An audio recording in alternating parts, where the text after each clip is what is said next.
The waiting and the way people speak to you don't make you feel welcome. Yairan from Cuba is one of many migrants who feel this way. German bureaucracy doesn't make it easy to build a new life here. There are long wait times for appointments, challenging language courses and constant setbacks. Even so, many like Catalina from Colombia are taking the leap and moving here.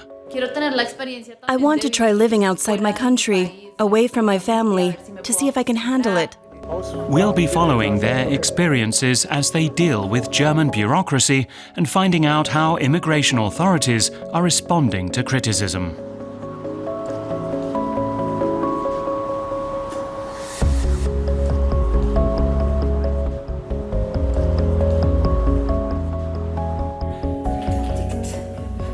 Very good. Very good. Catalina Fajardo wants to work in Germany as a kindergarten teacher. To get a work permit, the Colombian needs Level B German. In other words, an acceptable standard of reading and conversation skills. But it's not an easy language. Learning it as a foreign language is complicated. There are lots of structures. And sometimes when you're learning a foreign language, you forget the grammatical rules. Catalina's doing an intensive language course in Bogota run by a German placement agency. It starts at absolute beginner level and lasts 7 months. Students must study several hours every day and they're not allowed to work on the side. In return, they receive a stipend of around €300. In Colombia, Catalina studied pedagogy and psychology. She's qualified to work as a kindergarten teacher in Germany. She's looking to improve her career prospects. I think Germany, with its multiculturalism, is the perfect place for me to work and do the things I want to do. It feels like a unique opportunity for professional development. Catalina and her classmates will soon take the B2 level German exam. If they don't pass, the language course will continue with a reduced stipend. Not everyone passes first time.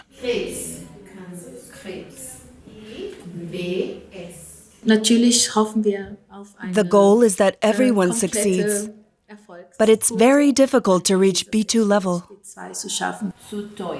Until Catalina passes, she won't get her visa and she can't move to Germany. The pressure is on.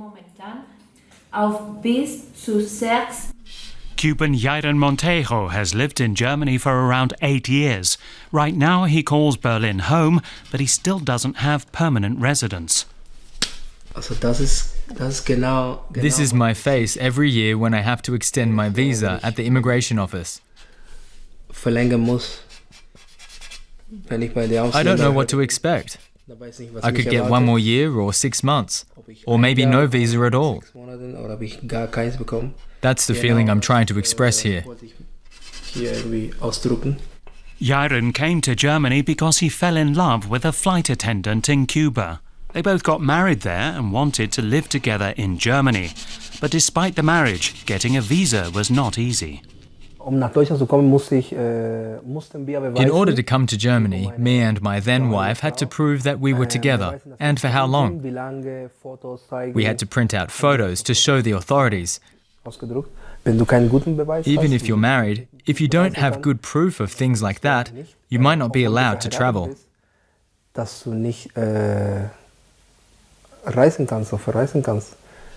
In Germany, the love didn't last, and the couple didn't want to stay together purely for immigration reasons. For 3 years, Yairan has had to renew his visa annually. That's meant dealing with Germany's immigration office again and again. That's been bad, because it takes a while, a long while, to get an appointment at the immigration office. During the COVID-19 pandemic, it took so long that his residence permit officially expired.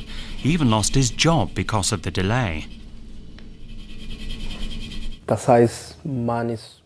Sometimes it means you don't have a job for 1 or 2 months, because the visa takes so long. I've even lost my apartment before because if you can't work, then you can't afford it. For Yairan, it's a stressful situation. You never know what to expect at the immigration office. You don't know how long you'll have to wait, or whether the person you need to speak to might not be there, or if it'll turn out that you're missing some document or other. Things work differently in Germany. Now Yairan is waiting to be given an appointment at the immigration office in Berlin. It should result in him finally getting a German permanent residence permit after 8 years in the country. That's if everything goes according to plan. About a month later, Yairan is preparing for his appointment. I'm definitely anxious, but I've got a confirmation from the immigration office, so everything should really be okay, and it shouldn't take too long. It's only a few minutes' drive to the immigration office. Once there, Yairan first has to register at the gate. Berlin's immigration office has a large security presence, and there are lots of people waiting for appointments. Yairan's conversation with the employee at the gate lasts a surprisingly long time. I have to come back at 12:45, 1:45, because they changed the appointment time. And the reason for this change? They just said that they changed it, and that I should be happy because now I have some extra time. So Yairan has a few more hours to wait for the all-important permanent residence permit. He just has to hope the appointment will actually happen. For many people, scheduling problems like this are hard to bear. But why is the system so unreliable? Like many others around Germany, Berlin's immigration officials didn't want to talk on camera, but the immigration office in Remscheid in North Rhine-Westphalia agreed to let us film. 38 employees currently work here, more than double what there were around 8 years ago. Department head Dietmar Murach says that since 2015, demand for appointments has skyrocketed. Of course, 2015 saw the surge of refugee arrivals that everyone remembers. A great many people came to Germany, including to Remscheid. Around 2013-2014, there was something like 17,500 immigrants in Remscheid. Now it's 24,000. Authorities aren't just struggling with increased numbers of migrants and refugees, they're also understaffed. The office in Remscheid sees high staff turnover because the pressure is too much for some. Clara Leuster is one of those with an extreme workload. After my training, the first thing I had to learn was that I'd never get through all the work on my desk. That's pretty much impossible. It's really stressful, including the decisions you have to make. That's not always easy either. Having to say to people, "I'm sorry, I can't extend your visa. You'll have to leave the country." The emotional strain is one thing. Then there's the lack of digitization, which makes working in immigration offices more difficult. It's pretty full here, but in the other office where my desk is, there are so many that sometimes we have to put them on top of the folders. We have to put them there because no more will fit in here. The lack of digitization is a widespread problem in Germany. There are increasing calls from government workers for politicians to take action. Back in Bogota, Catalina has passed the language test on her second attempt. She now qualifies for a work permit. She's been recruited by a placement agency to work in Germany, and she's looking forward to the move. I want to try living outside my country, away from my family, to see if I can handle it, and to see whether I'll decide to stay. Before setting off, Catalina spent some time with her older brother Oscar. She's the youngest of 3 siblings and the first to emigrate.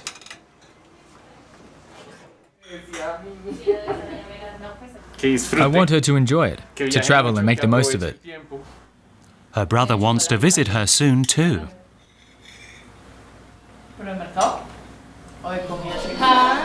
This is Hanau in central Germany. Catalina will be working in a kindergarten like this one.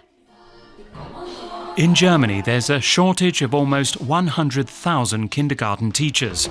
That's about 80 missing employees in Hanau's daycare centers alone.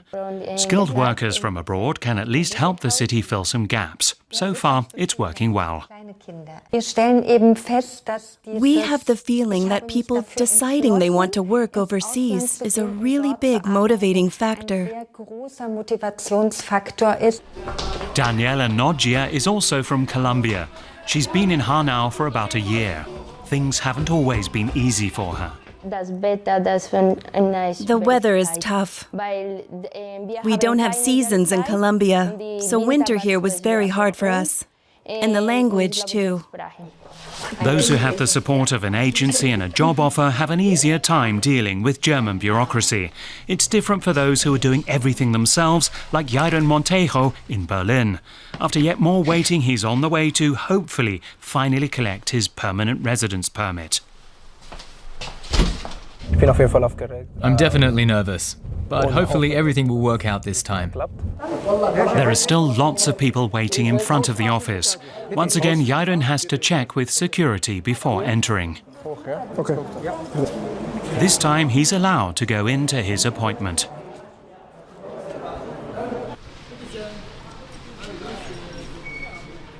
After a few minutes, he's back. Yes, it worked. It took a while, but it worked, and I have the card with me. This is my old one, and this is my new one. Finally, Yairan Montejo has permission to stay in Germany indefinitely. After 8 years, countless appointments, and lots of problems, it's a huge relief. I definitely feel better. I won't have to come here anymore. I can get on with my life.